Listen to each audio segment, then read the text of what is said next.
This is Don't Get Your Hopes Up. I am Mike, B.A.K. Fony. That's Laura. And we have a really long show, maybe. Or we might not. It might not be a really long show. And We have no idea. yes. We've done no planning. We have. No. We have. Okay, but then we started realized planning, that but then we gave up on it. planning was futile. And then, yes, exactly. So we are... we have a massive list of shit from last week and also from this week. As you know, eThree has happened. Prior to that, a lot of other shit happened too. Yeah. We don't have any Because- particular order.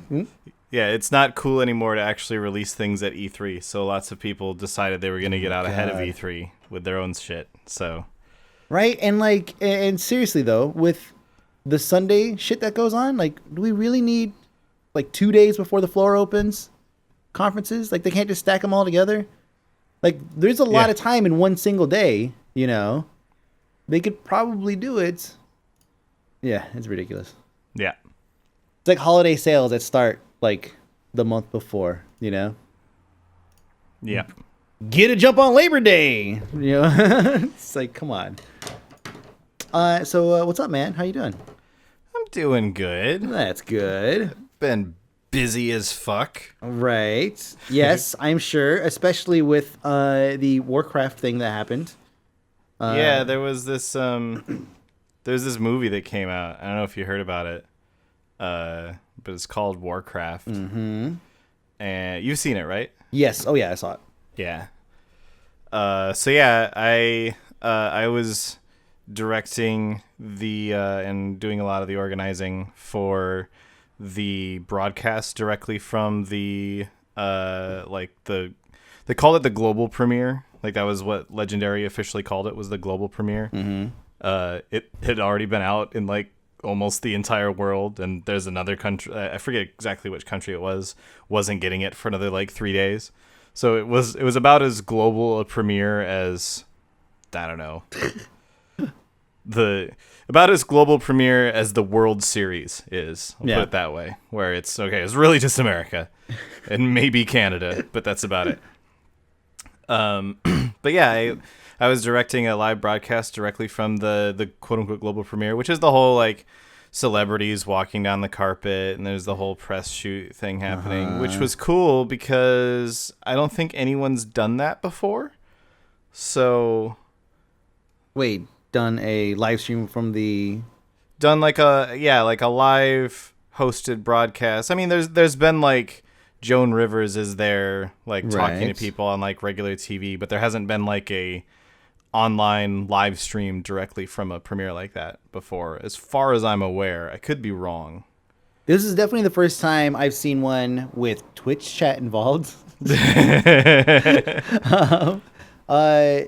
got. I didn't watch the whole thing, but I did watch some of it, especially the juicy parts that hit the headlines. But I did find it kind of interesting that all the interactions and everything, it didn't really feel like a movie premiere. It just felt like it felt like, when you go to a convention and you go stand in line at a party and you have all your friends there and a bunch of people that in the industry.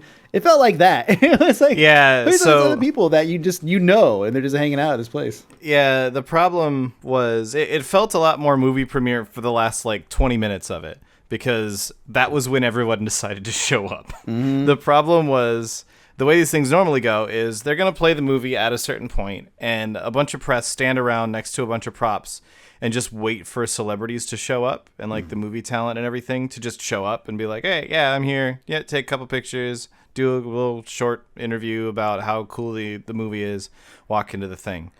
So pretty much all of Legendary invited a whole bunch of people, but pretty much all of them were just operating under that standard idea. But we were told that people could be there as early as 6. So we're like, okay, well, we want to make sure that we get some time to interview people like Towley and Hotted in them too. So what we're going to do is we're going to start the broadcast at 5:30. We'll have a bunch of videos that we can play just in case we need to fill time. And then people start showing up. And just as they show up, we'll interview them, and it'll be cool. We'll go back and forth. It'll be great. Instead, what happened was we padded for an hour and a half. Oh my and God. then all of the actual content happened. So if there's ever if there is a Warcraft movie 2, and we do this again, it's going to be very different. We will know so much more about what to actually expect out of this thing. Yeah, exactly. So the movie was pretty good overall. I thought it was. I mean, everybody wanted to hate on it, and the critics like fucking hated it. Which is funny because Forbes has actually like 2 reviews up. One talking about how it sucks, and the other one talking about, oh, this could be the next big thing or something. Like, it's definitely like the critics. I think they don't know how to handle it. And the best part, I think the best part of all this is, I think this is the first time the critics, the non-gaming critics, have gotten a taste of what rabid gaming fanboyism is. Yeah. It's like what I've been kind of telling people is, I can, like, having seen the movie now, and seeing the critics' reviews, like, obviously it was very difficult because so much of the world got the movie before North America did. I didn't see it myself until the employee screening, which was just 2 days before it came out anyway. Actually, it was the day before it came out, because it was on the Wednesday, and then there were a lot of midnight showings on the Thursday. And I saw it, and I was like, okay, now I can understand the critic reviews. I see where they're coming from. The critics don't like this movie. That's fine. This movie wasn't for them. Like, it's very clear. Like, this is a movie that was made for people who like Warcraft. This is a movie that was made for people. They're not looking for the next Lord of the Rings. Like, I saw somebody who was like, well, I went into it, I was expecting it to be as cool as something like Lord of the Rings. It's like, okay, you've done this to yourself. If you were expecting a Peter Jackson out of this, then what you got was a Duncan Jones, and you got a pretty good Duncan Jones. I'm gonna be honest, you got a pretty good Duncan Jones. It was really good for people who are into Warcraft. I thought, if you don't give a shit, then it's not gonna change your mind. Yeah, and in terms of like success, like we all know that China, is basically carrying the world. So it's actually doing a lot better than projected in pretty much every other market too. Yeah, it's doing. I think it's like, last I saw was like 150 mil or something like that in China. So it's basically smashing like every record in China for a foreign film. And if you think about it, right, like foreign films, think about what's the last foreign film that you've seen. You might not be able to name one. Yeah, exactly. Like Crouching Tiger, Hidden Dragon or something. Right, yeah. So, and then over here, it's done like 20-something mil or something, maybe 30. Yeah. So getting a sequel is like, it's looking pretty fucking good. Even Duncan Jones has commented about how he's like, it's looking better and better. Yeah, exactly. Because the movie has already, I mean, I want to say it paid for itself, but if you know how they do their accounting, but yeah, so it's definitely made back what on paper it says that it costs for them to make. So and over its lifetime, it will have made a fair chunk of money. Oh yeah, like this is the first week and a half. By the time we complete this, it's gonna be gonna be nuts. So that's good. Because it's funny because now that people are seeing. Even the people who maybe didn't like the movie, they're seeing that there's possibility of getting another one. Now every random quest deserves a movie. Like I feel like people are like getting a little carried away with like they're like, oh yeah, man, that one quest from Clerk Daltrey in Duskwood. Like that could totally make a good movie. It's like hey. Yo, you know that quest from Hillsbrad where you're a quest giver? They should totally make a movie out of that. that could totally be a movie. It's like, well, I mean, maybe not though. Maybe we should kind of reel it in a little bit and kind of set our expectations. Like it's very obvious after you've seen the movie that the next movie, like they're pretty clearly heading in a certain direction, towards baby Moses, Jesus, Orc Moses. Or what? I don't know which biblical figure or which biblical character he even is anymore. Right. But they're heading in that direction pretty clearly.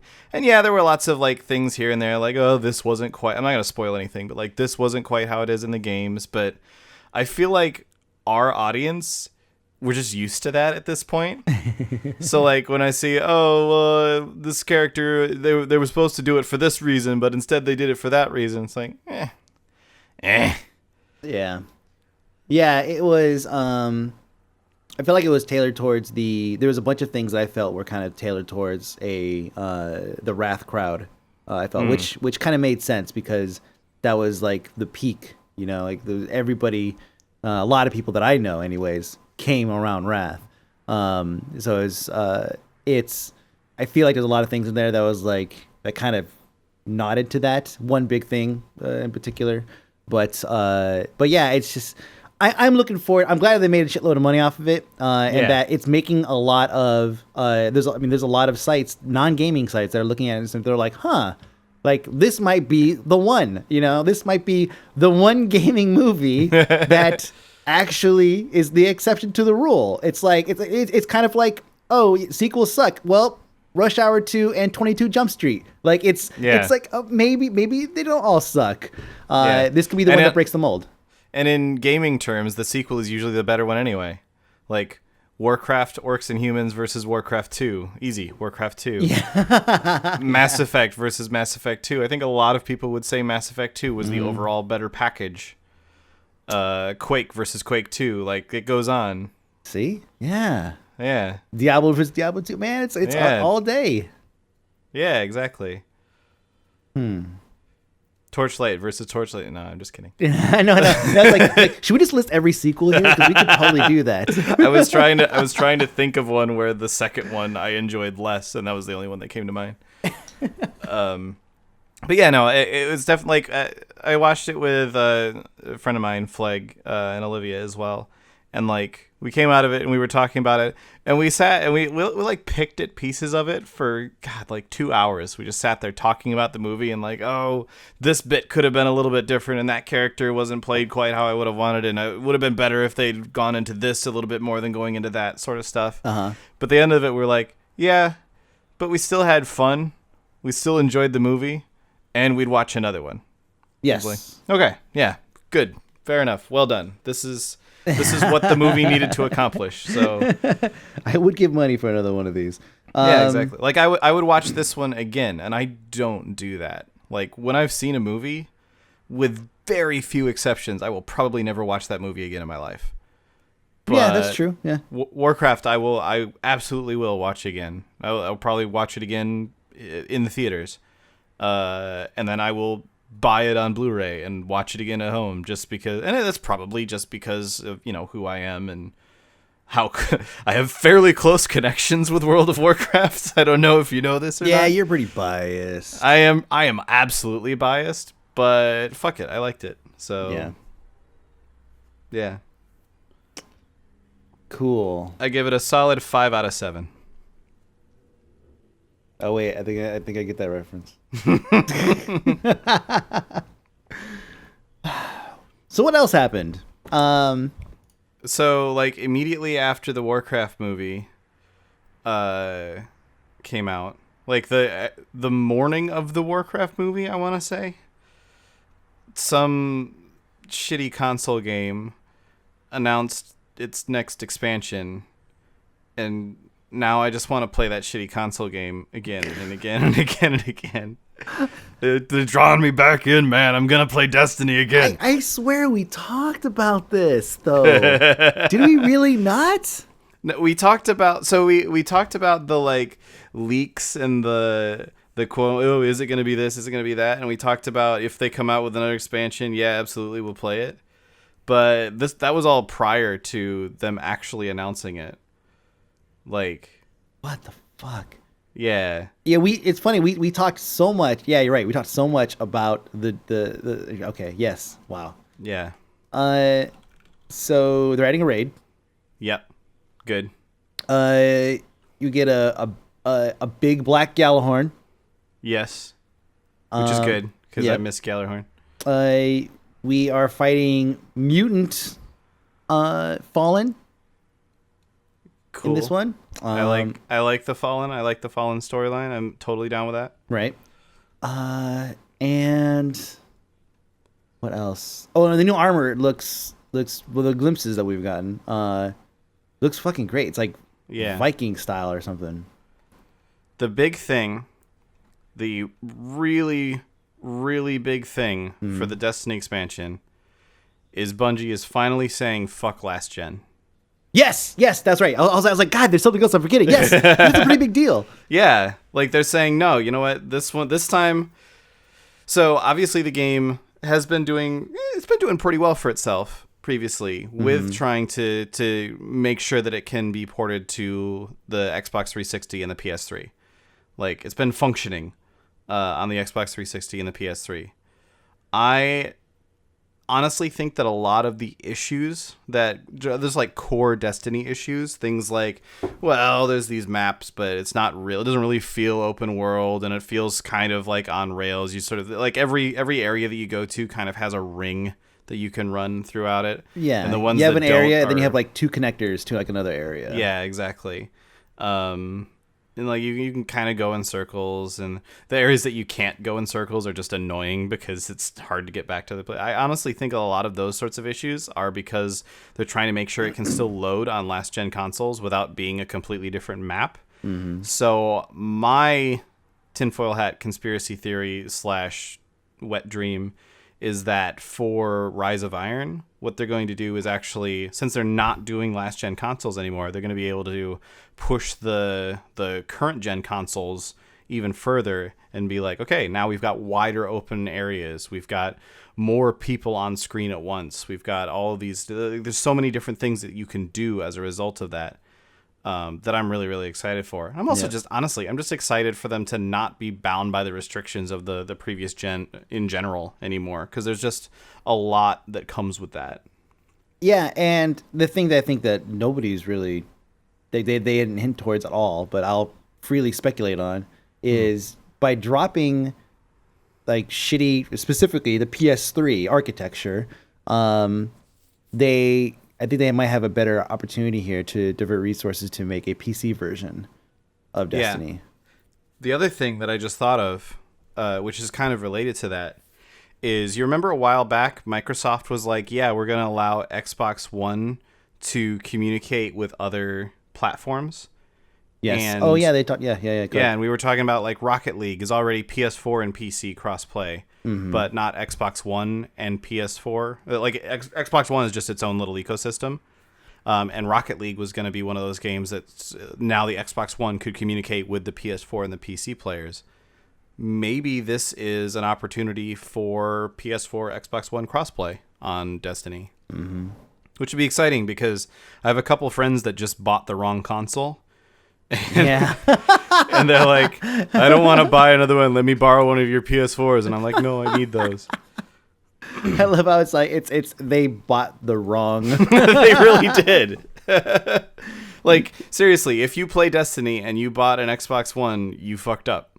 Like, you are where no one is. That's true. Because so much of that community, like, obviously there are people that play it on Xbone, but so much of the, like, especially the hardcore community is on PS4. And do they have all of the DLC already? I think right. I think they do by this point. I think Xbone does now. Okay, that's good because I didn't see any limitations on coming to PS4 first or whatever for Rise. Yeah, or whatever. That's a good point. Yeah, they didn't say anything about this is going to be on PS4 first. This is going to be on Xbox first. Yeah, which is maybe another reason to lend some weight to the PS4 Xbox One crossplay theory. Yep. And then Xbone, they just talked about at their event how they want to make it so that you can play your games anywhere. So they're talking about Windows 10. I guess that already means that Destiny is on PC. PS4 or PC. Well, and they also didn't they announce that the Xbone was gonna have mouse and keyboard support soon? Yep, they did. So basically, your Xbone is going to be a PC because it runs Windows 10. Mm-hmm. Like that's its operating system. So once it has a mouse and keyboard, like sure you need stuff that's been officially approved to be on the Xbone. You're not gonna install Excel on your Xbone, but fuck, maybe they'll do that. Like maybe once it has mouse and keyboard, they'll be like, now we might as well add some productivity options to the Xbox One. They probably will. Yeah. Wouldn't be surprised. At least a viewer for sure. Because that's what they have the App Store for. Yeah, the App Store they can basically approve whatever, and you can download and install and whatever. So yeah, I'm sure and honestly, as a so. This is well documented at this point, but I'm an asshole who owns every console except for the PS4, which I own 2 of. and I just don't use like any of them. Like I have not. I don't even know where my Wii U controllers are anymore. They're around somewhere, but I have not. No, my Wii U. For your Wii U. Like I have not looked at that thing except on accident in like I don't know, a year at this point. On accident. It was in my peripheral. Yeah, exactly. As I was looking for something else. Like the most recent game I've played on the Wii U is Splatoon, which is a really good game. Right. But then I stopped playing that, and I have not even like this is the first I've really thought about my Wii U since then. But I have the Xbox One as well, and it's actually kind of funny the way it works out. The PS4 is what we use for things like Netflix and Amazon Video and stuff, just because it's convenient. But the Xbox One does Twitch way better. And it does a couple of other like of these little niche things way better. And I've generally found the Xbone to actually be pretty good. Like, honestly, if it wasn't for the fact that I'm normally using the PS4, like to play Uncharted or whatever, I would probably use the Xbone for things like Netflix and stuff as well, because it actually does that sort of thing pretty well. Because remember, they built the thing with the idea of it's going to be a TV and a game. Yeah, exactly. So it actually does that stuff pretty well overall, and the interfaces tend to be a little bit better. So yeah, I could totally see them taking the Xbone, attaching a mouse and keyboard, and being like, right, now it's just basically a computer that's connected to your TV. They'll start selling a package that's the Xbox One, a mouse and keyboard, and a monitor. Well, like, I mean, that kind of ties into shit that they were talking about at eThree. Yeah, so let's talk about that, because I heard bits and pieces of it. So, the Xbox briefing. So first off, all the briefings were pretty good. Like you get a couple glimpses. The takeaways from them were pretty good. Like you usually have one or two good things. Even the ones that were like complete balls had a good takeaway. Like Nintendo, it was like the I didn't see the whole thing, but from what I've read, it was pretty much balls except for it was Breath. I think it was Breath of Wind. The new Zelda, Breath of Wind. Let me see. Is that it? Yes, it is. Breath of the Wild. That's what it is. Sorry. I think the wind thing popped in there because there's all this physics interaction you could do, which makes it fucking amazing. I don't know if you've seen all the GIFs and all the... a little bit, yeah. It just looks incredible, the stuff you could do. Obviously, people are upset that Link's not a girl, but I guess that's another story altogether. But everybody had a pretty good takeaway, I think. The Xbox presentation was they had the Project Scorpio and the Xbox One S. Yeah. And do you know about the Xbox One S? So the Xbox One S is the typical, like, our console's been out for a few years. Let's make a version with cheaper parts and sell it for cheaper. But it also apparently it's getting 4K support. Is that what I heard? Mm-hmm.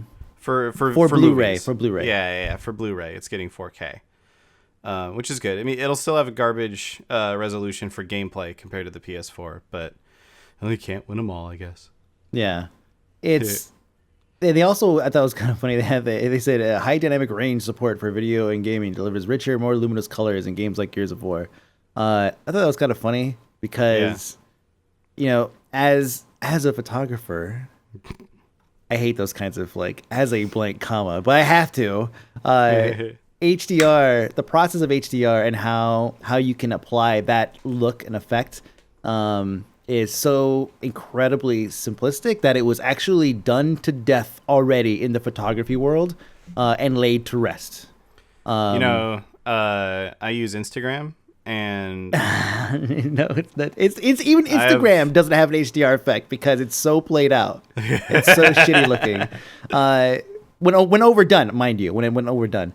But yeah, the process is so it's like every phone's got an HDR button on it, and all it does is basically just takes a number of. So what it does is it takes let's say 3 exposures, multiple exposures across different exposure settings. So if you take a regular picture at, let's just say exposure 0, okay? So you take a picture, boom, that's exposure 0. What it'll do is it'll take more pictures at higher and lower exposure values So that way you get all those areas that in the regular exposure 0, that are overexposed, like let's say the sky or something like that.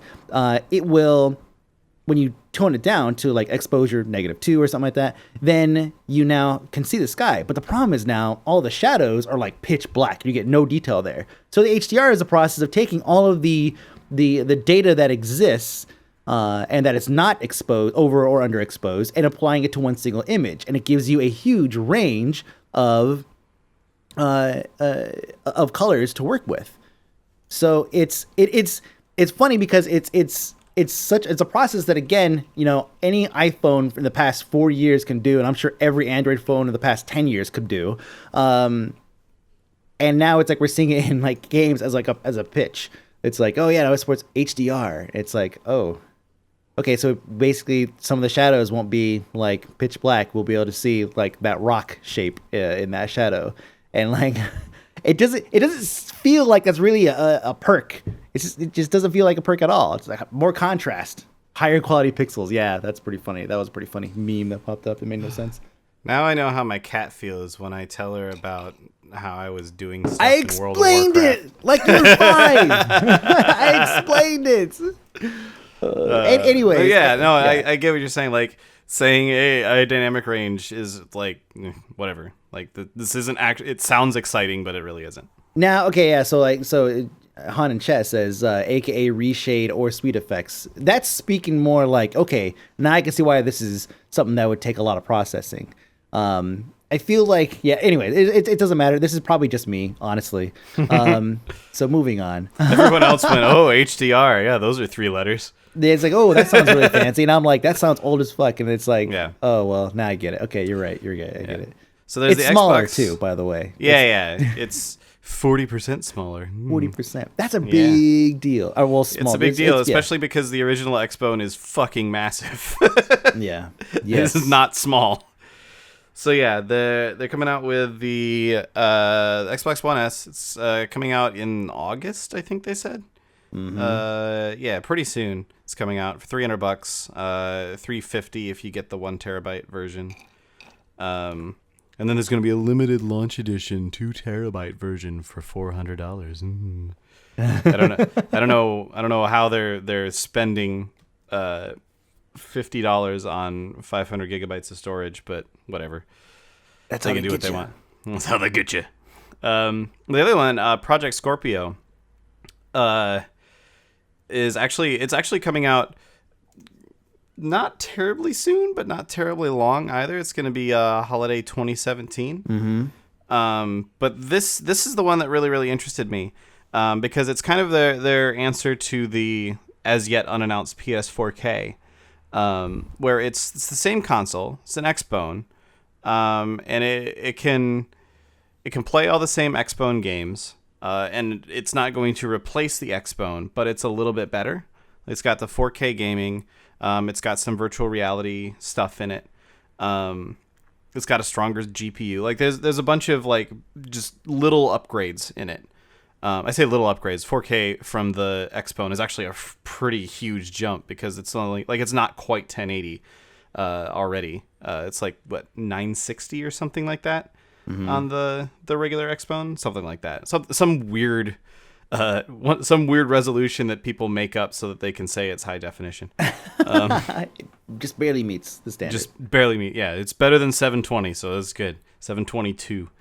But yeah, so this I thought was really interesting because I remembered reading something somewhere, or maybe it was just a news article that was kind of drawing a comparison to the mobile phone market, where they said that apparently Xbox was saying, I didn't actually watch the briefing, so feel free to correct me, but they were saying something along the lines of how they want this to sort of be the direction that things go in the future, where they want it to be like every couple of years there's a new Xbox, and games eventually just start to outmode like 2 or 3 versions ago, but the newest and best one is always the newest and best, kind of like how like Apple does with the iPhone, where most apps, I'm gonna keep dropping shit, most apps are like optimized for like the 4 to 6 basically at this point.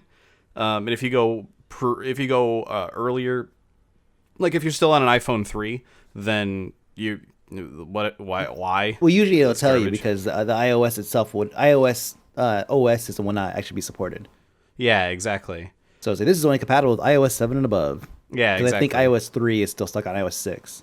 Yeah, so they'll do like that sort of slow outmoding of old stuff and still keep coming out with something new and fancy. Mm-hmm. And I'm kind of in two minds about that. Part of me is totally cool. Like, part of me appreciates the sort of console side of things where you say, okay, I'm going to buy this console. And like, especially when it's just come out, like when a new generation of consoles just comes out, if you bought a PS4 at launch or a Xbone even at launch, you have gotten your money's worth out of that because there's so much that you can do with that console over the next however many years. Right. Like if you bought an Xbox 360 at launch, how like that paid for itself over and over and over again because of just how much you were able to do with it over the life of the console. And apparently you can still fucking play Destiny on it. So, part of me is like, it's nice to be able to buy it and not have to worry about upgrading for a while. But then, like, I think about my phone, and like, I just upgraded my phone from I use Android, but I just upgraded from an LG G3 to an LG G5, and there was a G4 in between the two. And I didn't upgrade to that one because I was like, it's not that big of an upgrade. I'll skip this one. So it was 2 years that I went between phones. And I got the new phone. It's definitely a much nicer phone. It's smoother. It runs faster. It has some nice new features, which are cool. But my old phone wasn't like total garbage. It wasn't at that completely point. crippled yet. Yeah. Yeah, exactly. Like my old phone, I could, the battery life was starting to suck, but that's just what happens with batteries. As time goes on, they just start to lose it.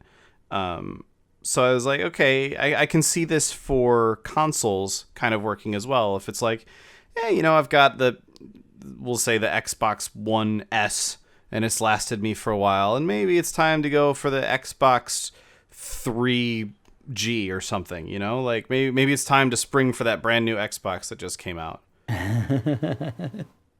Because I'm gonna play the same games on it. It's just going to improve my experience, and that way I actually feel like I'm getting something out of it, and you don't have to walk away from your existing library at that point. Yeah, and I'd be okay with as long as the price point stays reasonable.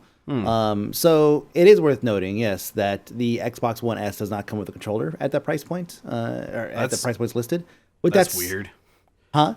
That's weird. It does seem odd, for sure. But I feel like if this is the first stage in them releasing a small incremental upgrade every couple years or every whatever, God, please, every couple years, it's like, well, they're not going to upgrade the controller every couple years. I mean, the Xbox 360 controller is still really fucking good.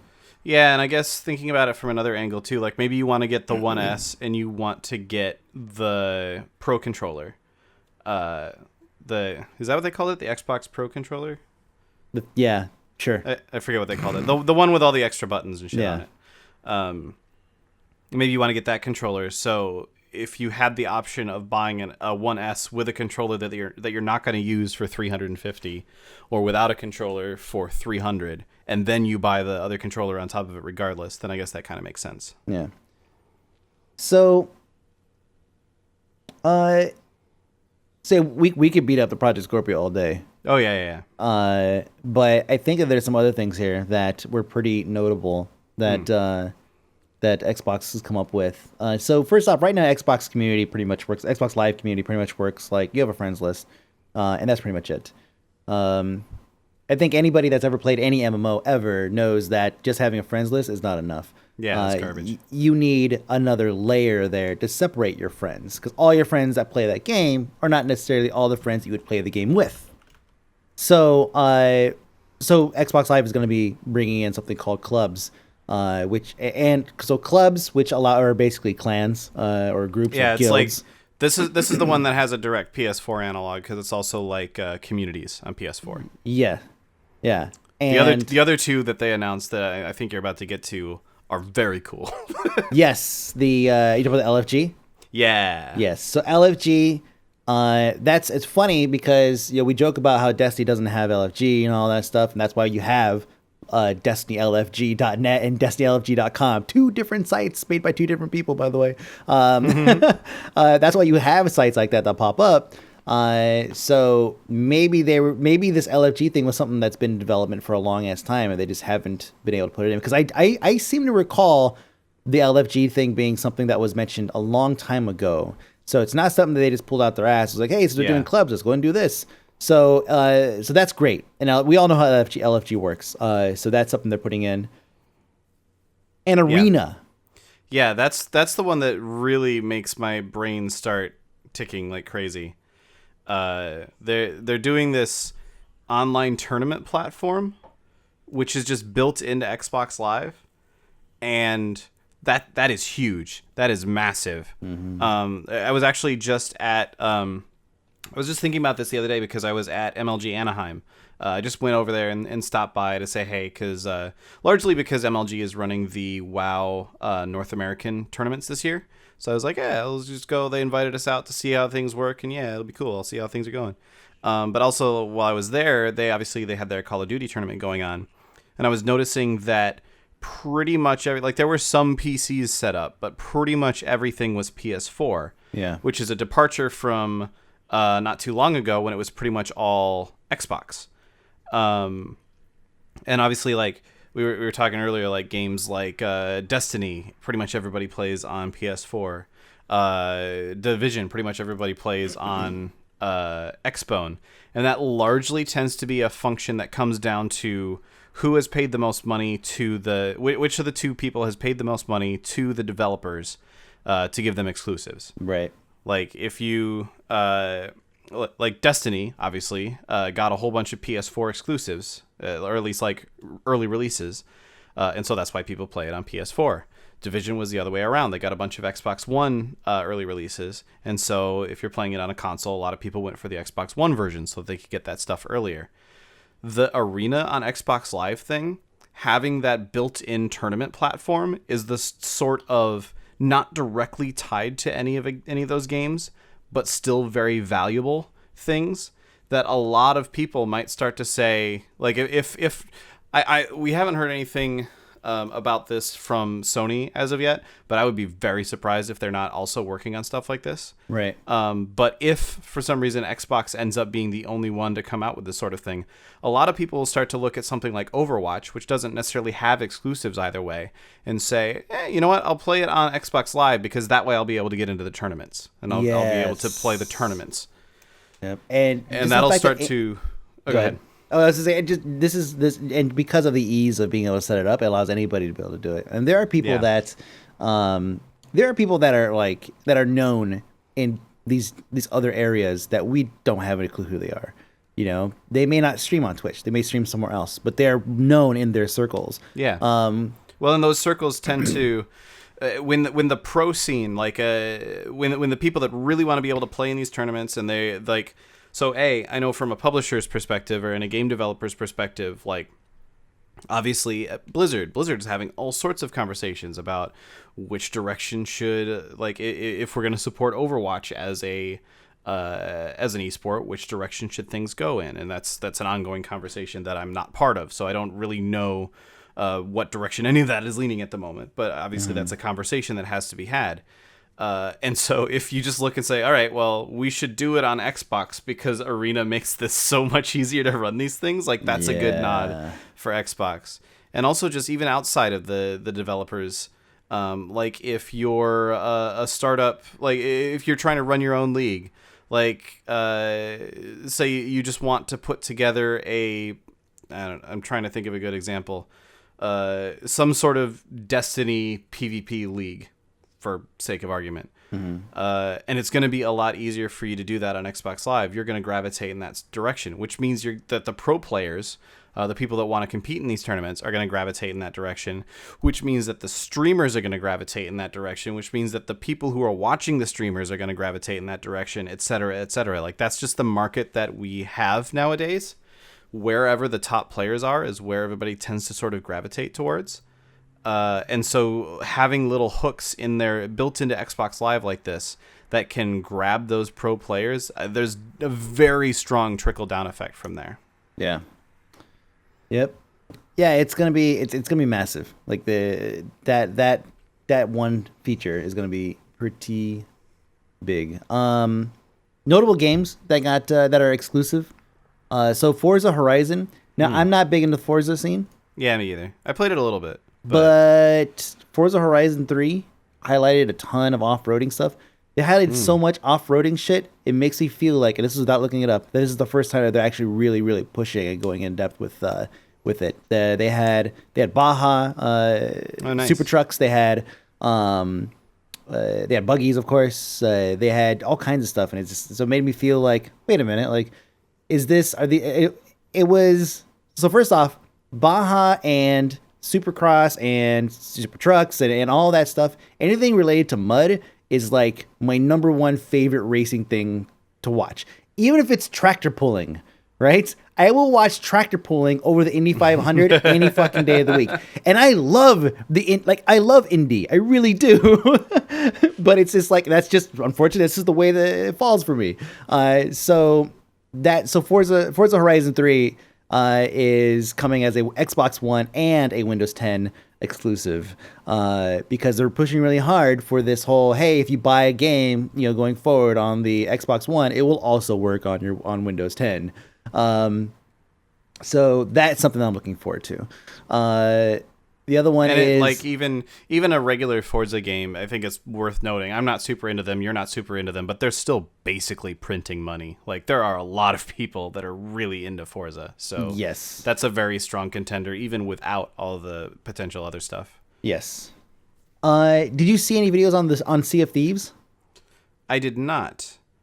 So Sea of Thieves looks to be it's a pirating game, right? Yeah. And at its core, it's all multiplayer. They had a corny multiplayer demonstration video that was not too unlike the videos that like we have done for like Grand Theft Auto or something like that. It's kind of the same concept, and essentially you have to watch the video. It's hilarious. Like, you were all on like one pirate boat, right? Pirate ship. And like there's a moment where like the guy, the captain or whatever, the guy who was manning the wheel was like, I can't see shit, the sail's in the way. Like, so somebody had to go like move the sail. And it was just like, they had all these like adventures and stuff that they were going on. It looked like so much fun, even knowing that anytime you watch a collective group of people with synergy, right? And some kind of, like they work well together, you can make anything look fun. Even knowing that, I was still like, but it looks fun. But it looks good. Yeah. Yeah, I just reading the description of it. There's the sentence, be the pirates you want to be, share adventures with friends, and set your own rules, roles, and goals in a world where every sail on the horizon is another crew of players with unknown intent. That sentence gets me excited. Because that like harkens back. Like, I still got that DayZ itch, man. 6.0 just went stable, and I'm like, I'm going to have to get into that. I still got that. I love that experience. Like, I really wanted Division to deliver on it as well. That was why I was so excited for the Division, is because I love that experience of, there's a guy over there, and I don't know what he's up to, and he doesn't know what I'm up to, and you just get that moment of tension of like, are we gonna kill each other? Am I gonna turn around and he's gonna shoot me? I better keep my eye on him. And you just get that like a lot of people like to play friendly, bro, friendly. Well, yeah, exactly. Like, a lot of people like to play like horror games for that sort of like, oh god, something jumped at me and I got scared, sort of adrenaline rush. Mm-hmm. That doesn't work for me. I just feel uncomfortable in horror games. So do I. I'm this such a is bitch. like, yeah, it's like, I know, like, something's going to happen. You just don't know when it's going. Like, half the time in those games, you know exactly what's going. There's a giant fucking window. Something's gonna jump through it. Yep. At what exact second is that gonna happen? I don't know. It just happened and I got startled. Like, that's how those games tend to go for me. The completely unpredictable nature of other players, that's what's really gives me that adrenaline rush of, I just don't know. I have no idea. There's no way to predict what this guy's going to do. Has he been playing for 3 months? Has he been playing for 30 days? I don't know. So that makes me very, very excited. Yeah. It's very hard to deliver on, as evidenced by every game that's tried to deliver on it since the original DayZ mod, Right. including actual DayZ. But yeah, he's got a bigger backpack cutting down. Yep. Oh yeah. So I think that pretty much wraps the Xbox. I wanna give one extra shout out. Go ahead. To We Happy Few. Yes. Oh yes. Oh yeah. Go ahead. Because I kickstarted it. I have the early access on Steam. Obviously, it's already on PC if you have the early access. As an early access, like this is one of those early access games that people look at and go, "Oh, that's why early access works," because it's just like it's been a good game for quite some time, and they just keep adding shit to it, and they keep making it better and making it better and making it better. And so it coming to Xbox One is actually really, really like I'm just really, really glad to see that Compulsion is getting that happening for them. Because they're a great group of developers. If you watch any of the videos they've made, they like genuinely love this product. They're generally working because what they're making is something that they want to make. And it's a really, really good game as well. It's kind of it's very it's like a procedural Fallout in a sense. It does give me the Fallout feel, totally. Yeah, it's really, really good. If you haven't played it, you should definitely check it out. I mean, I don't have a thing, so maybe I don't know. I will have to. I mean, it is also on PC. It was mentioned in the Xbox thing, so I wanted to mention it. Yeah, game will unlock in approximately 5 weeks. Ooh. So there's that part too. Yeah. But no, it does look good. It does look really good. It's really good. And twisted and weird. Like it looks like it's gonna be just a fucked up weird experience. Oh yeah, man! Like you play that game and every once the TLDR of the story is that it's in like the 60s in England and some bad shit went down in this city called Wellington Wells, and in order to make up for it, in order to like forget about it, the citizens all started taking this drug they called joy, and if you're off your joy, they fucking hate you. So they will beat the shit, they will kill you for not taking joy. So in order to survive, sometimes you actually have to take joy in order to and it actually gives you like this weird LSD rush in the game. It's really, really good. You should check it out. All right. Not LSD. We Happy Few. Don't do LSD. Don't do it. It's just bad. So the only natural transition to go from Xbox would be to go to the PlayStation conference. Yeah. Which was like a wild roller coaster ride, man. It was like the PlayStation conference was like watching Speed for the first time. You know, where it's just like, all right, hey, I'm dude, and we got an orchestra and it plays music and shit. That's awesome. All right. And then it's like, boom, can't go less than 50, bitch, for the entire rest of the show. And it was just one trailer after another. I missed it live, but I watched it today, this morning, and I was just like, holy shit. Like, it was just, they just cut out all the bull crap. Like, they come out and they're like, oh, yeah, well, at one point, actually, Kojima comes out and they gave him this like weird, like, Billie Jean video, like, Michael Jackson Billie Jean type like intro where he's walking down towards the stage and it's like lighting up, and he gets to the bottom and everyone's like, oh god, Kojima, oh, I just came, and then I was like, whoa, holy shit, I was freaking out. And then he just goes, hello everyone, I'm back, and everyone's like, freaking out some more. And I'm like, man, I like his games, but damn. And so then he intros this game that is called Death Stranding, I think, or Stranded or something. Stranding, I think. And it was a bizarre trailer, man. Like, the trailer felt like one of those like indie art exposition like films or something like that, like short films that they make where it's like there's no talking and there's just like weird shit you can't really explain going on. And then it's Daryl from Walking Dead in here, and he's naked and he's picking up a baby. I don't understand what this is about. And then there's these flying people now, and there's a bunch of dead crabs and fish everywhere, and it's over. And everyone's like, yes! I don't care what it is. It's got Kojima's stank on it. I want it. That's exactly what happened. But there was no there was no hardware talk. First of all, yeah. Well, which I guess we knew ahead of time. They did say that they prior to eThree, they actually confirmed the rumors of the quote unquote PlayStation Neo, but that they weren't going to talk about it at eThree. Right. And like, that confirms it exists. Yeah. Well, yeah. Like they confirmed that it exists. That they weren't going to talk about it at E3, and I can understand why, based on what you're saying about the PlayStation. I didn't watch the PlayStation conference, but from the sound of those things, they didn't fucking have time to talk about anything else. But they did talk about PlayStation VR. Oh, that's true. Yeah, they didn't talk about console, but so VR was mentioned, of course, and then they rattled off a bunch of trailers for it.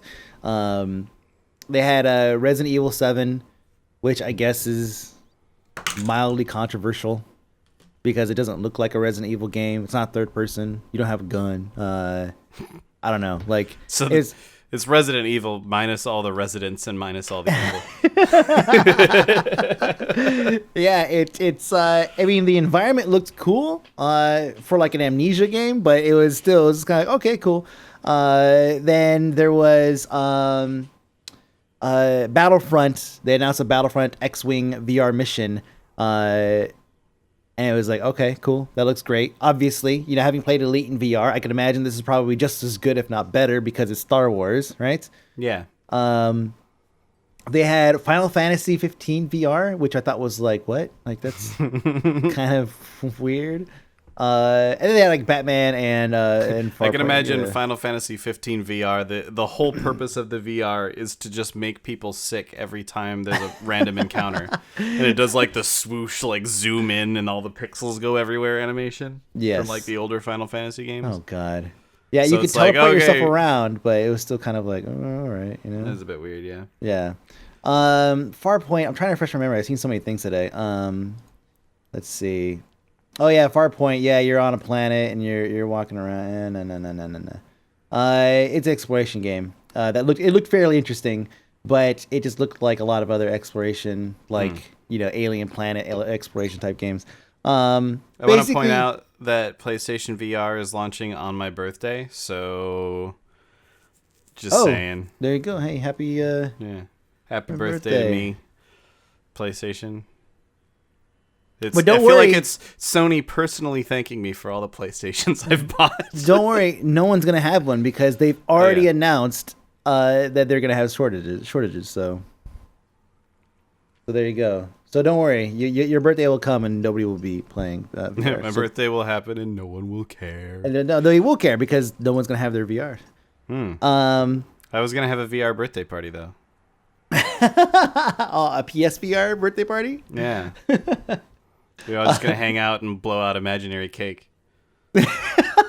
not the candles. Just gonna blow out the cake. So everything that I've seen so far, so all the VR stuff they showed, it was kind of like, all right, it did feel kind of tacked on, right? Like, especially when it came down to Battlefront X-Wing, I was like, there's no space battles in Battlefront, but I still feel like they just kind of tack this on. It's like, it's not an independent X-Wing. It's not X-Wing Commander. It's not like that, like some huge campaign. It just felt like it was going to be, a couple missions, like a demo almost. The Final Fantasy 15 VR, like, it looked gimmicky when they were playing. It looked super gimmicky. Yeah, it felt like when VR first came out here, there was so many gimmicky things that were released, and then there was a handful of really good ones, but nothing that was really like, oh my god, like this is the absolute, pinnacle of VR gaming. Oh yeah, so it says yes, the Battlefront thing is literally one mission. Yeah, so there's that. So enjoy your PSVR in Battlefront. I appreciate that The Last Guardian has a launch date. What is it? October 25th, 2016. According to I'm looking through the PlayStation blog. Oh yeah, that's right. Yes. Yeah. I don't know anything about this title other than it's called Detroit Become Human, And I just want to say, as a Dude. Southern Michigan native, no one from Detroit is human. All right, so like read my note here, just so they don't know I'm making it up. Read my note here for this. For Detroit become human. In the notes, man. What does it say? Yeah, I see that. It says Groundhog Day negotiator. That's exactly what it is. That's how they sold it. It was the way the trailer rolls out is you're a like cyborg or android negotiator that's sent in to talk down a guy who's standing on the edge of a tall building holding a little girl, probably like 5 or 7 years old, and he has a gun and he's like, I'll kill her, right? And the game basically shows you all the possible outcomes. You talk him down, you shoot him in the face, you fail, you sacrifice yourself, you do all this stuff, and then it shows all the things you do to lead to that moment. So it's kind of like, so yes, Groundhog Day negotiator is exactly what it feels like. That you basically are presented a scene that you have to basically resolve to the best of your ability to get the best possible outcome. But you have to relive whatever moment that is. It's kind of like Stories, Path of Destinies. I don't know if you played that, but it's kind of like that same concept where you are basically reliving and basically changing your in this case, this is all of your CSI and detective skills that you're putting to the test in order to come up with more data and accumulate that and create some kind of hypothesis in a way you can you tackle the final obstacle, which is talk down the negotiator. Nice. Yeah, it actually sounds similar to LA Noire, except minus the frustrating, wait, I said the wrong thing and now I'm stuck with my choices forever. Yeah, it feels like it's going to be a lot better than that, though. Yeah. The other one was Horizon Zero Dawn. This one looks really good, dude. Like really, really, really good. Yeah, I think I saw some bits of this a while ago, and I thought it looked really, really good, but it's definitely one to keep an eye on. Mm-hmm.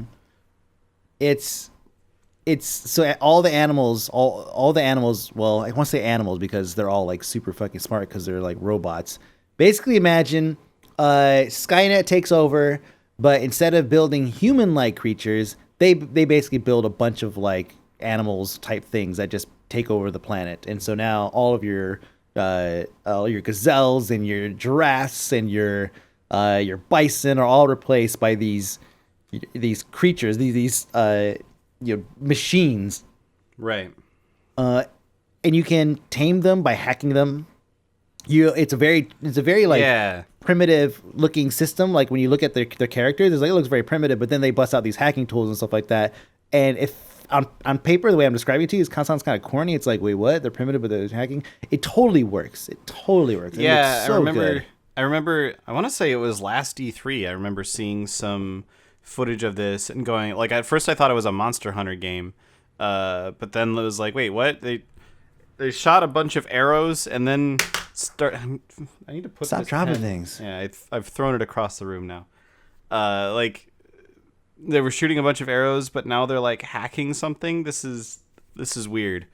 But that makes it make a lot more sense. So yeah, it seems really cool. And yeah, exactly. Like Sonata in chat says, looks like another open world adventure game in the vein of Far Cry 3, 4, Watch Dogs, etc. Yeah, they kind of panned out on the map for a moment during the demo, and you could see the map and you could see the area, and it looks like multiple hubs but it's still a relatively large world that you could probably just walk past certain things. It's not gated, multiple choices and all that good stuff. So. It does look good, and the interactions are they're very BioWare style. You get down, you have a dialogue wheel, and you go to town with them.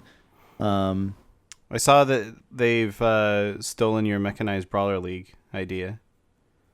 They did? Which? There's this game, I'm looking in their blog, there's a game called Riggs Mechanized Combat League. Oh, I played that at... Did you? All right, so I didn't play it, but I watched it being played in VR, right? Yeah. Yes. I took a picture of it because I thought it was pretty funny. Mechanized Combat League, yeah. Combat League, yeah. It's like this is more like Hawken than, but like more even more fast paced than Hawken is. So now we have mech games that fill in every speed niche. There's Mech Warrior, the walking simulator, then Hawken, and then Riggs. Yeah, there's a bunch of really cool. This is actually a really long list of games on their 2016 press conference recap on their blog. Definitely worth a look. There's a few games on here that I recognize already, but a bunch of them also seem pretty cool. Mm-hmm. New stuff. So yeah, Sony seems to. I feel like Sony's conference wasn't as overall exciting as Xbox's, but at the same time, it's kind of like, yeah, that's because they didn't need to launch a new console. Yeah, they just basically talked about, or they just showed one trailer after another. Yeah. So that's cool. Ubisoft was, I didn't watch it, but just looking at the list, I'm kind of glad I didn't watch it because I already played the best game on the list, and completed, by the way. I watched like 12 seconds of you playing the new Trials. Yeah. Which it looked like you were playing some sort of weird room platformer thing. Yeah. Oh yeah. So yeah, Trials of the Blood Dragon is it's a sequel to Far Cry Blood Dragon. Oh. Which is Of course it is. Why wouldn't it be? So it's brilliant though. Like Trials is already such a malleable, customizable, entity, right? You could, as you said, you tuned in and saw me platforming. Yeah, they have platforming and shooting. It's not the best platforming you've ever had, but it works. And then of course they have, the Trials elements. You could theoretically create side experiences in different franchises in the Trials universe or in the Trials platform. Trials could actually become a platform for other games. I mean, you've been saying that since like Trials Evolution ages ago because you can build fucking anything in it. Exactly. Not always the most shall we say well controlled. But it worked. I mean, I played it all the way through, and like just the way that they laid everything out, it was like it definitely left me wanting more. Considering it took like 3 hours to beat it, 4 hours, something like that. Well, 4 hours to beat it, but there was a bunch of things that I did not unlock yet, so there's still some unlocks to go. So figure probably 5, maybe 6 hours to full completion, because the last maps you'll unlock are extreme level tracks, so obviously those are gonna be much more difficult. So it was a lot of fun overall, and just the concept of being able to use Trials as a platform for other IPs, other games, albeit in the same, in Ubisoft universe, it still works. Soon we'll come out with a Trials version of The Division. Yeah, they could do it with better Dark Zone gameplay. Jesus Christ. Less hacking. There's a new Underground DLC expansion coming for The Division. It's gonna be really hard to get me back into The Division. But it's procedurally generated. It's supposed to allow you to I believe, I don't want to get the expansion confused with this, but I believe it's supposed to allow you to change different mods and all that stuff. So some mods will, like for example, and I don't know if these ones are in, but kind of like, headshots only or something. Like think of all the mods and stuff you could do in like Overwatch, right? Like all the weird shit you could do. It's supposed to do all that stuff or do things like that, change your gameplay, and then you can get more experience when you complete it. It's tough though because like after the last excursion bullshit, I felt like, you know what, go fuck yourself. Yeah, I haven't actually. So I did the, what was it, Falcon Lost incursion, and I did the Falcon Lost incursion. I logged off. And then immediately completely forgot about The Division until about a week ago. I have not played it since. And it's just been the entire time like, oh yeah, The Division. oh, it sucks that I don't play that game anymore. And, like, I never made a conscious decision to quit playing The Division. It just happened. And that's a really bad thing for that to happen, because it means like I'm so disinterested in the game that I don't even need to like think about how I'm not playing it. And that sucks, because I was really, really excited for the game as well. And I actually think underneath it is a really, really good game. They just are failing really hard at their end game content. Yeah. And obviously all the hacking, which we kind of knew, like we were being optimistic, but we kind of knew from the beta it was going to be a problem. Like, I guess I could pick it up on PS4 or pick it up on Xbone, and not have the hacking, but I don't like it. I've spent so much time on it already on the PC that I don't want to do all that again, just to maybe have a slightly better experience. And I'm apparently going to be getting into Destiny again as well, so I don't have time for The Division anyway. Mm-hmm. Doesn't matter.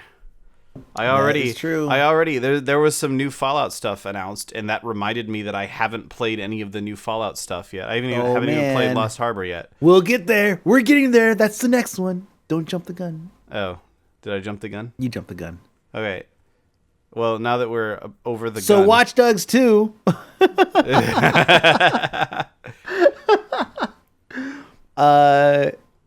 We will get there. Okay. I gotta save the best for last, dude. Okay. Well, the best / worst for last. Okay. Yeah, I mean, no, really, like in Ubisoft, the only other things that were notable were pretty much the Star Trek Bridge Crew. Have you seen that? I've heard of it. It's basically a party game for rich people. Oh no, I have heard of this. Yeah.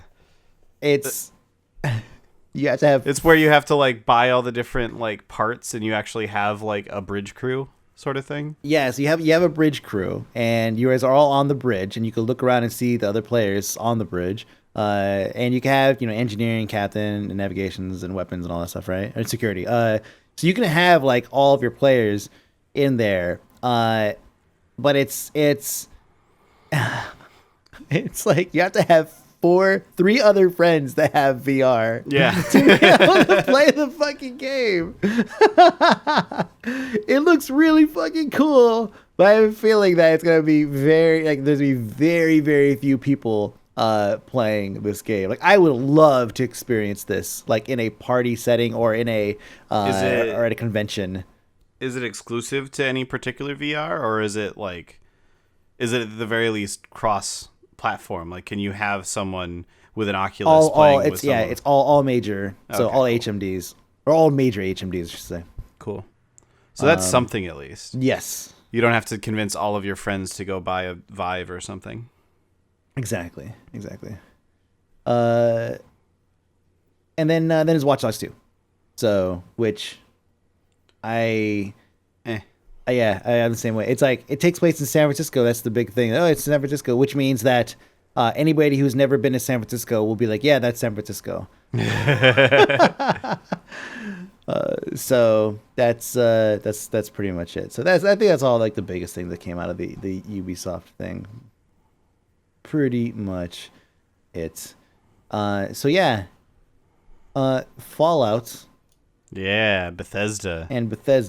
Bethesda Apparently had a pretty good showing. It was overall the whole thing itself was exciting. I live streamed it with Shizzle, and I probably came in my pants at least twice. Gross. It is pretty gross. I didn't think that was something that I would still do at my age, but it happened, and thank you, Bethesda.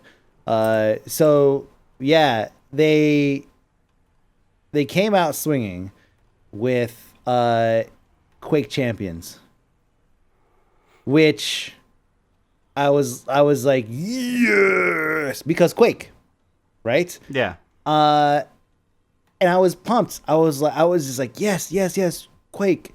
And then I went to watch the video. So, I was excited about it. I didn't hear, maybe they mentioned it. I didn't catch it. But here's what it says in the actual description of the game. Quake Champions features a roster of unique characters, each with their own distinctive abilities, allowing you to fight the way you want. I wonder what other first-person shooter has that. Yeah. That's... Yeah. So, obviously, I'm not going to say that people are ripping off Overwatch, because obviously a lot of people had kind of the same idea at the same time. Like, Battleborn, I don't think was, oh, Blizzard just announced Overwatch, let's create Battleborn, because, like, honestly, the timeline just doesn't make sense. Mm-hmm. But it's definitely a trend, like Paladins as well. Like, it's definitely a trend lately of, hey, you guys, we were talking a few episodes ago about how the phrase, like, post-apocalyptic survival shooter was post-apocalyptic survival-based first-person shooter. Like, oh, that was the trend. Yeah, now it's team-based first-person shooter. I don't even know what you would call it. Like, arena-style team-based first-person shooter. That's kind of the direction things are heading now. Like, obviously Overwatch is great. Battleborn hasn't been doing as well, but that's probably just because Overwatch has kind of been stepping all over them. Right. I haven't played Paladins. I kind of lost track of it. I think a lot of people did. Yeah. And now Quake Champions. Like, maybe Quake Champions will be able to hit at a time when people are starting to get kind of over Overwatch. Right. They're starting to get Overwatch. Yeah.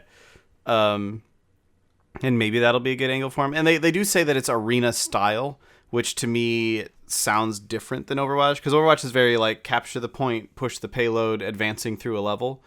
And so Quake Champions, I could see that being a lot more of the, like, you know, the typical Quake, where you kind of have a few rooms and you sort of run around in them, but you're not, like, specifically fighting over a node, and you're not, like, specifically trying to do anything other than shoot everybody else. But that's basically loadouts, which would make this essentially a Call of Duty game. Yeah. In space. Yeah. Or in your sci-fi, whatever. Call of Duty has a very different feel to Quake, though. Like, Call of Duty, with its, like, super fast kills, it's a very Twitch-based gameplay. And while Quake certainly has lots of Twitch-based action to it, it also has things like rocket launchers and, you know, like fucking grenade launchers and shotguns. Speed is a big part of it too.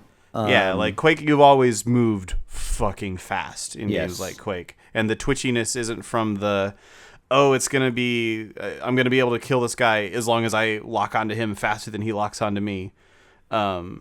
It's more along the lines of, I need to just be able to react to the 50,000 things that are going on around me at any given moment, sort of feel. Mm-hmm. And so this, coupled with the Unreal Tournament announcement, I guess not really announcement, like they've been making an Unreal Tournament and it's just been sitting around for a while, and I was hoping that I've immediately remembered that I've misremembered the entirety of what's going on with Unreal Tournament. So yeah, forget that I said anything about UT.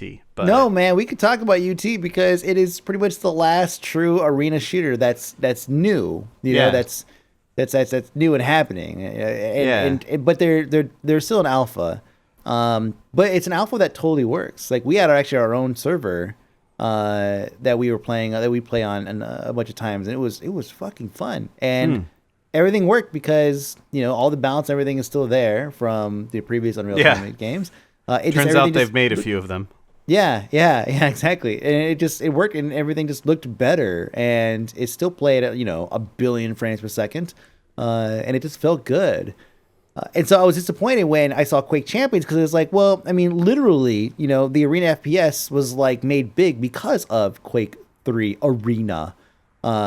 So it was kind of like, man, it was kind of disappointing to see, you know, Quake devolve into this, you know, potential loadouts / you know, hero, play the game how you want, which usually indicates that it's not going to let you play the way you want. Yeah. Play the way you want, as long as the way that you want is to maybe lose a lot. Yeah, exactly. So seeing that and drawing the obvious, like, line between that and not at the time. At the time, I was like, yeah, great, I'm so pumped. And so everything else after this was kind of like, okay, well, then it's Elder Scrolls Legends, which you saw, right? Yeah, they announced that. I want to say they announced that like 2 years ago. I had forgotten about it. Yeah, they did. because that was very much hey, Hearthstone's starting to pick up some steam. We should come out with a card game, which was yet another one of those. Like I have to say, it's always been a thing in the gaming industry, but over the past several years, there's been a whole lot of bandwagoning. Like, the past 5 or 6 years especially, it's been, oh man, survival first-person shooters. Everyone needs to make one of those. Oh man, card games. Everyone needs to make one of those. Oh god, the first-person shooter, Twitch-based or fast-paced first-person shooters. Everyone's got to make one of those now. Yeah, it was. I guess it was MMOs before that, but MMOs take so long to develop that it kind of took a long time for that to play out. Yeah, MMOs, MOBAs, and then MOBAs was a thing. Team based first person shooter, and obviously the CCG. Thank you, Magic the Gathering, for keeping it alive for so long and allowing somebody else to take the torch. Yeah. Out of your cold dead hands. Yeah. Fuck.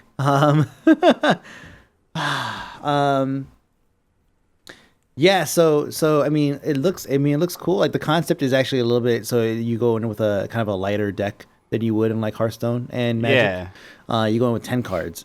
And you're forced to play a little bit more strategically, and make more, be a little more careful with your decisions as you're making your way through these matches.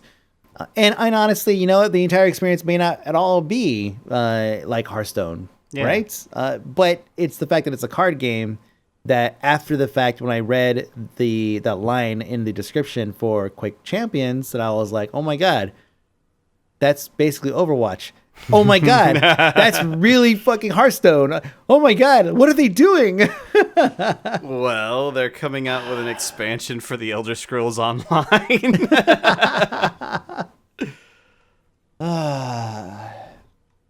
Well, they legit are though. There's a Dark Brotherhood expansion. Like obviously this was announced prior because it actually launched yesterday. But yeah.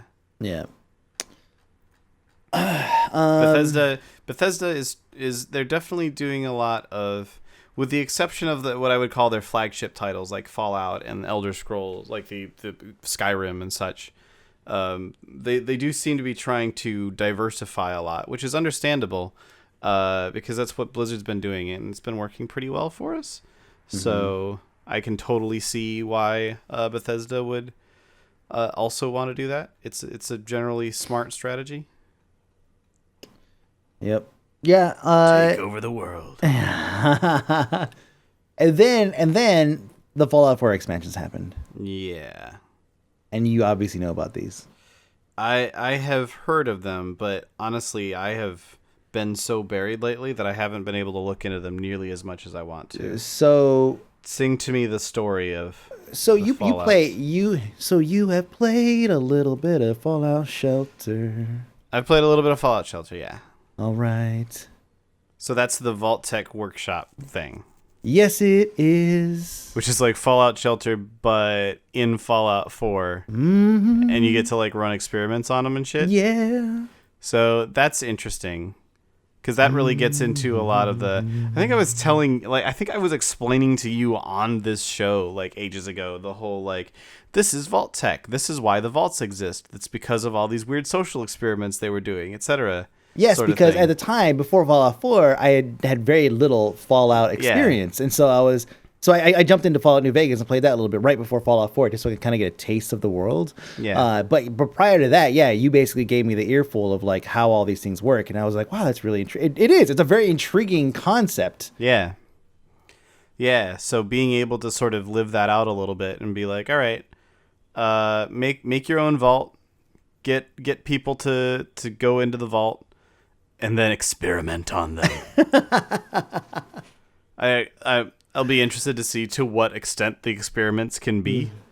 But if this, like, I'm totally getting like the Sims 3 flashbacks, where it's like, all right, here's what I'm gonna do: is I'm gonna put 12 dudes in one house. Oh yeah. And then I'm going to like give them all of the food that they've ever wanted. and then I'm going to put a complete wall around the bathroom so that they can't get to it, and just watch what happens. It's that's what it looks like. But I mean, yeah, it totally looks like Fallout Shelter on PC, like some of the shots they're showing and things you could do. And then on top of it, they announced that Fallout Shelter is coming to PC. And I was like, what are you fucking why? Bethesda has lost their shit. Yeah. They're like, let's go ahead and make a DLC that is kind of like Fallout Shelter for Fallout 4. And then let's put Fallout Shelter on the PC so you can sit right alongside it. So that way you can Fallout Shelter while you Fallout Shelter. Yes, exactly. Except that Fallout 4 alt tabs horribly, so that won't work at all. Yeah, they have to come up with a having played plenty of Fallout Shelter, I gotta say they have to come up with a way to create some kind of mid to end game, I guess, because the end game for me was let's see if I can max out two people's specials and then get them to fuck a lot and give me an army of of maxed out specials. Yeah. Kids or whatever. Yeah, the end game for me in Fallout Shelter was I spent money on it and then immediately regretted my decision. Not because I'm always happy to how many fucking hundreds of dollars did I spend on Trials Frontier? That's not an issue for me. Oh my god. The issue was I spent money and it made my gameplay experience worse because then there was nothing for me to do because I bought the Mr. Handies and I was like, yeah, no, these guys seem really useful. I'm going to buy a couple of them and it will extend my enjoyment of the game. And what happened was I never had a reason to play again. They played the game for me. Pretty much. And then after this, they announced Skyrim Special Edition for Xbox One. And I mean, it's basically, it's the same. It's kind of like the mod that we already have, or the mods that we already have for Skyrim PC, where you can make it look like a modern PC game, right? Or a game from the future in some cases. It looks great, and it's awesome for Xbox One people. And I feel like such a hypocrite. It's like, because I feel like saying it's awesome for people who have an Xbox One because they can experience the Elder Scrolls V Skyrim, I guess experience for the first time, some of them. And I'm the asshole who has actually played it. It's one of those things where it's like, I respect that. It's like I respect, that there are cars out there that are faster than mine, but I've never raced them. But I respect that there are cars that are faster than mine. I don't know how to put that into words, analogy, but it's I think that's cool. It looks good. And also on top of that, it's not just, Nachi texture mod or whatever. They're also adding mod support. So they're going to have I guess maybe an approved mod list or something. So people can mod Skyrim. Oh, and sorry, and PS4 also. Sorry. The Xbox One was on the screenshot there, and I forgot about the PS4 one. So yeah. Yeah, so Xbox One, PS4, and PC. So everyone's getting, which the PC one's weird again because we already have it. Yeah. Yeah. They announced Dishonored 2, which sounds like another Dishonored game, which sounds exciting. So you could play as the little girl in that was from Dishonored 1. She's grown up and having been raised by oh god, what's his name? Corvo. Having been raised by Corvo, who is obviously, master assassin dude, whatever, that would probably rub off. And so, of course, she is a playable character, and you could choose to play as either Corvo or as Emily is her name. You played the first Dishonored, right? Nope. I played it enough to get the gist, and actually really appreciate it. And it's funny watching the videos for the trailer and the gameplay and everything they had for Dishonored 2 made me want to go back and complete Dishonored 1, because I feel like I got pretty far. And the gameplay, because you can the whole pitch to the game was that you can choose how to approach a situation, right? Yeah. I can stop time or stealth or just run in there and just like slaughter them. Like there's all kinds of crazy shit that I was able to do. But the point was that I could choose how to do it. Yeah, it always seemed like it had a very Deus Ex or BioShock sort of vibe to it in that regard. Yeah, it was. So it's so this is more on that story, and of course, I mean, shocker, it looks beautiful, right?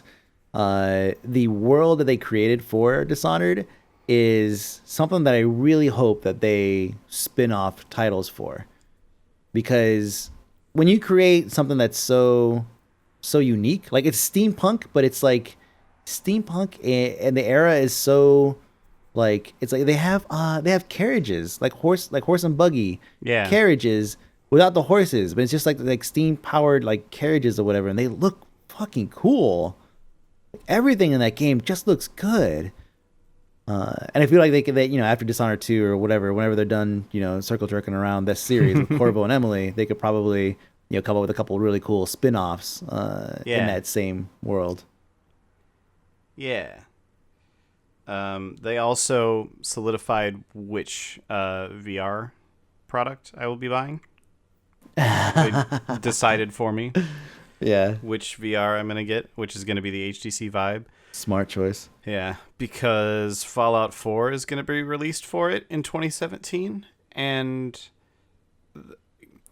you remember when we were kids and there was all those like, oh, video games are dangerous sort of things. And it would be like, here is a story of the future in which someone put on their virtual reality headset and never left.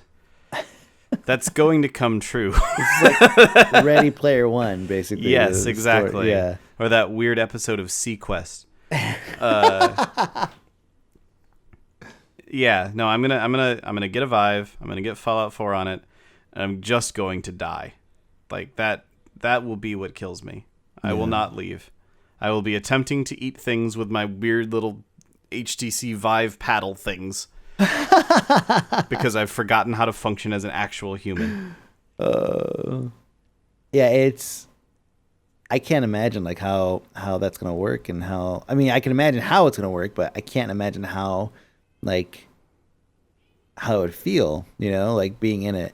The thing about VR is like it's really hard to I was talking to Shizzle and about we talked about VR a lot around this because we were watching this, and he has never tried it. And I told him I was like, look, man, if the next time I get my hand on any VR system, I am driving to your house. We're going to meet for the very first time, and in the same sentence, I'll be installing installing the VR on your computer, because you have to at least experience it before you knock it, because or even if you're like, yeah, it sounds interesting, like you still need to at least experience it, because it's way more immersive than just it seems kind of cool. What makes it not cool is the gimmicky ass games and shit that come out for it. Yeah, like most of my VR experience has been with Google Cardboard, because that's what I have. And a little bit with the Gear VR, because Liv has one of those. But they've all, like, in that situation, it's all like, okay, you're going to go on a roller coaster ride now, and you can look around as you go on a roller coaster. Isn't that great? And it's like, it's cool, but it's like, okay, I've done this. I don't need to go on 40 other roller coasters. I've experienced this experience, and now I'm done. The stuff that you see coming, especially with the Vive, because it has, like, the controllers and it has the ability to move around a little bit, that's really interesting to me. Like I'm really excited about, like, even things like, okay, now I can build something, like I can sculpt something in front of me in VR. Like, that's cool to me. Yeah. But like stuff like Fallout 4 in VR, I'm like, well, that's me done. That's me. I'm finished. The last thing they announced they announced some Doom updates and stuff like that, but basically what it sounds like is Bethesda is getting their hands on Doom again, to correct some of the multiplayer stuff. It looks like they're going to be touching on multiplayer PvP, but also focusing a lot on snap maps. Snap maps is great on the surface, but there's so many hardware limitations for for hardware that's not yours. Consoles are the ones holding everyone back. Hopefully that's some of the stuff that they plan on revisiting and maybe making so that there are PC only maps or something. I don't know. 12 demons at once is fucking stupid in a Doom game. But yeah, the last thing they announced was actually Prey. Yeah. Which seems interesting. It does. The trailer is definitely it has actually another Groundhog Day type feel. And the gist is that basically someone is attempting to he's being experimented on essentially. So he's repeating the same day over and over again or whatever. So this Prey apparently has no connections with the original Prey, or the scrapped Prey 2 that they announced like years and years and years and years ago. But it's going to be released next year, which is I thought it was odd. The fact that it has nothing to do with the previous one, and then of course nothing to do with Prey 2 makes me feel like, why do they call it Prey? Yeah, it's a little bit weird, but maybe they just liked the name. I don't know. Yeah. But yeah, it seems interesting. I don't know that it really tickles any of my particular fancies. And normally I'm an immediate sucker for anything sci-fi, but this to me, it's like, oh, it's a horror and psychological thriller, and that just kind of makes me go, maybe not. Especially since I apparently don't have time to play any of the video games I already own. So yeah. Yeah. It's it could be cool. The trailer was a trip. Like really, the trailer really was a trip. But other than that, it was kind of like, all right, cool, we'll see. And then there was some ESO stuff. ESO, I mean, obviously doing well for itself. Yeah. I think the biggest thing they announced was, which was kind of an awkward announcement. I don't think it's in here anywhere, but oh yeah, all players will automatically be leveled to the content in the world, allowing them to freely group with anyone they want and to explore the vast world of Tamriel with no level restriction. The part of this quote that's missing is that they said for the first time in MMO gaming history or something like that. This happened, and I was like, but Guild Wars 2, I'm like, does this? I don't understand what you're saying, and so the announcement was kind of awkward because whenever you claim to be the first one to do something, you better make damn sure there isn't even a slight variation of what it is you're talking about that's already in place. But still, that is fucking cool because I played ESO when it first launched and it was an okay game. It really was. But you were obviously limited in where you could go because you can freely walk wherever you want, and sometimes you can, just like any other MMO, if you stay on the road, you can probably avoid a couple high-level mobs, but then what happens is suddenly you find yourself surrounded by like tons and tons of mobs that just will kill you over and over and over again. And that's it's so against the standard Elder Scrolls gameplay as well, where you can, like, as if you just started playing Skyrim, you can go and immediately do anything there is in the game. You are of the appropriate level for everything in the game at that point. Obviously, you will naturally level as you go through storylines, but still, you can immediately run off to the fucking Mages Guild or whatever and do whatever's going on over there, and that's fine. All right, so here's okay. Fuck you, nerds. Look. What? Yes, Guild Wars 2 scales down. Oh. That's the difference. Oh, so this will automatically scale your level to anything. Oh man, that's so incredibly different. But yeah, it definitely feels like it's going to be a level-less experience, which I think I'm totally cool with. I think that's great. Yeah. Especially for somebody who wants to get back in and explore the world. Because sometimes you get into an area, you're like, man, fuck this area, and you have to like grind your way out of it, and ugh. Yeah, it's a pretty good idea. I'm really glad that WoW is also doing exactly that with Legion. Well, with the new content, obviously not with the old content as well. Oh, yeah? But Yeah, is it the first time in MMO? It's the first time in MMO. It's the first time in MMO gaming history that World of Warcraft has scaled the leveling content to your character. Yeah. So that was pretty much it. So that was so Bethesda had the best and like the most deceptive, in my opinion, event there. Yeah, it definitely sounds like an E3 that I probably should have paid more attention to. And what happened, man? I was busy. So, okay. We are starting a series of live Q&A broadcasts with developers. First one is tomorrow, so tune in and check that out. I'm going to sit down with Ian Hazakostas, and we're going to talk about World of Warcraft, like you do. And then we have several more lined up after that. We'll have more details in the actual show tomorrow, but definitely tune in and check that out. Cool. What else is going on? Is that it? I'm going to New York this weekend. Yeah, what's that all about? It's Road to BlizzCon season again. Oh my God! From one thing to another. Yeah. So, going to New York to do the going to almost like 3 feet from the dark zone in the division. Is the part I logged into the division earlier to go and look at where it is that I'm gonna be tomorrow. Please go into the dark zone and just take a picture. Let's just be like, hey, look at the dark zone. Yeah. Oh God, fucking scripters.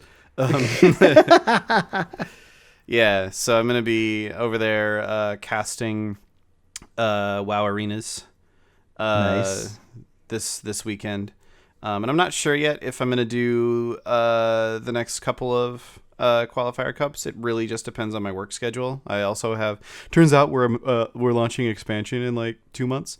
So I kind of have a lot of shit to do for that as well. Right. So I may end up casting a lot less this time around, which does mean I may end up traveling a lot less this time around, which I'm okay with, because kind of need to get shit done. Right. But yeah, I'm gonna be on MLG.tv and Twitch.tv/Warcraft this weekend. Nice. So that'll be pretty cool. I get to be like on the MLG website and stuff. That's kind of a big deal. Yeah, it takes me back. Like I know MLG.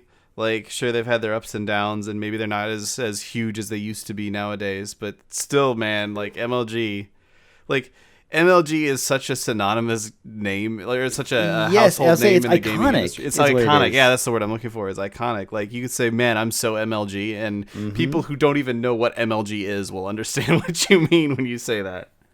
So I'm gonna literally be full on MLG this weekend. So that'll be cool. I'm gonna attempt to do as many 360 no scopes as possible. Nice. But yeah, should be really fun. I'm excited for it. I have to say that working with them so far, they're actually really great to work with. Mm-hmm. Much better than a lot of other people that I've worked with in the past. They've maintained a pretty solid level of professionalism, which is fucking rare in esports. So I am very pleased. Well, I mean, Active Blizz did acquire them, so maybe they're just being nice. I know we talked about this already. Okay, listen, I have. Maybe they're just being nice because they're like, oh, this guy works for Blizzard, we gotta be nice to him. I have the best analogy for this. Okay, I know we talked about this a little bit already. Oh, jeez. I don't even know if I've said this to you before or not. I may have already, but I feel the need to say this. The fact that Activision owns MLG and also owns Blizzard, it was as much use in this situation as the fact that Tencent owns both ZAM and Riot Games. So you choose that analogy because you know I can back it up. Yeah, exactly. Like you and I both know that relationship, it's had its rocky moments. Yep. So yeah, rocky hair. Yeah. I was like, oh, of course you're with MLG now because Activision. It's like, yeah, we just rocked up at Bobby Kotick's office and we're like, hey, yo, Bobby, yo, BK. Yeah. Yeah, I was actually talking with them about that at with Adam Apicella. I think that's how you pronounce his last name, at MLG Anaheim. We were just sort of joking around, like, yeah, what would that communication chain even be like? Do you literally just go up to Bobby Kotick and work your way back down? Like, how would that work? Like, I'm gonna be sitting at my desk, World of Warcraft community manager. Hey, excuse me, Mr. Kotick. Thought maybe you could give us some of your MLGs.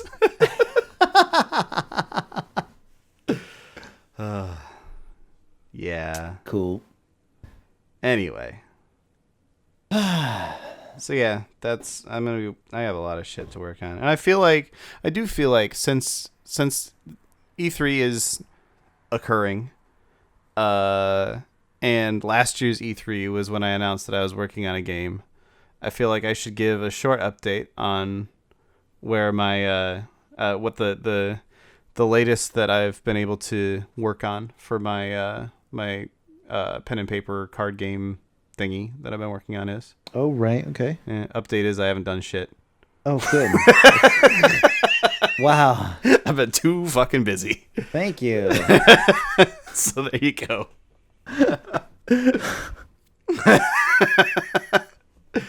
Coming to your home sometime 2028. I am I didn't mention this on here, but I launched a photography Patreon. Remember I mentioned that, like, when I first launched the gaming one, like I was gonna keep it separate or whatever. I launched a photography Patreon, and we already passed the first goal, which is great. The first goal basically allows. So the idea behind the Patreon, I wanted to keep it separate because it's such a. It's, first off, the content's totally different. I can't be like, hey, gaming videos and titties. Like, I can't do that. You know, I can't like put them all in the same buckets.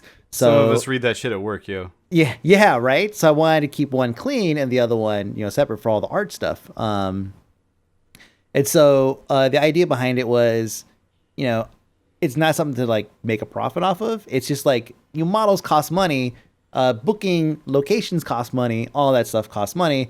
Help me like get a discount on this stuff, like help a brother out. That's pretty much what it was.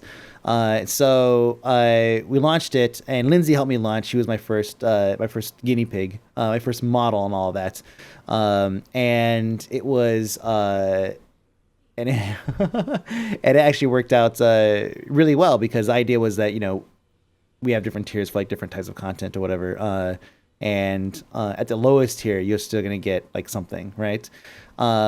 But yeah, so next week I actually have my shoot for the July content that's gonna be coming out, and I'm actually really, really excited about it. I haven't actually announced who it was yet, but I'm really excited about it because it's the first time in a long time that I've worked with somebody that's not Lindsay, right? Because I've worked with Lindsay so many times in the past like a couple of years, that it's been like.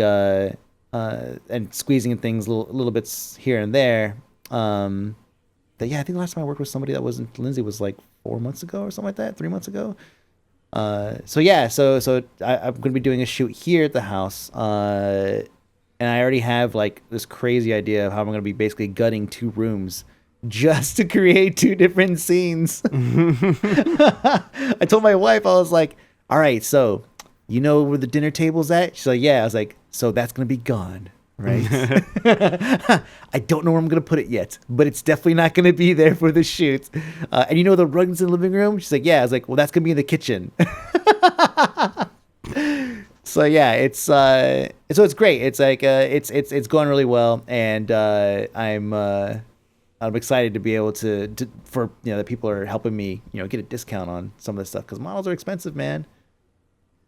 Super expensive. Yeah. Nice. Well, good luck with your breasts. Actually, I was talking to the model that I'm booking next week, and I was like, hey, what kind of wardrobe do you have? Because a lot of times, you want to make sure the wardrobe. I have a couple ideas for the scene, right? The set that I want to build. But it's like, well, what kind of wardrobe do you have? Because maybe it's not going to work. Like if you're going to come here with a bunch of flowery bikinis, that's not going to work for me, right? In this like moody, smoky, cigar den or something like that, it's not going to work. And so I talked to her. I was like, yeah. So what do you have? And she's like, well, I'm a nude model. Oh. So, and I was like, oh, yeah, right. All right, so I guess that makes sense. Yeah. All right. So could you give me a list of your entire wardrobe, or? Yeah, exactly. So she said she'll bring a couple of things. I went and picked a couple of things from her Instagram, so she's gonna bring them. I think it's gonna fit. I think it's gonna be awesome. Nice. Yep. So that's it. Yeah. Are you gonna be around next week? Next week, yes. Okay, good. So we can't do like a full month of bi-monthly episodes because that would make us a bi-monthly show. Yeah, no. Next week I'll be around. Last week I would have been around, except I'm a dumbass. So, yeah, yeah. Yeah. Next week I'll be around. And depending on how things go, like basically I have a shit ton of work I need to get done. And if I'm not getting that shit ton of work done, then I'm not going to be going to New York for follow-up broadcasts because I need to get my work done. So, yeah. All right. Yeah. Yeah. Yeah. All right. Yes. Yeah. Affirmative. I'm not adding to this. I'm done. Oh, okay. All right. I guess I should probably be done too then. Okay. All right. Fine. Shut up! I'm trying to end the show. Fucking A.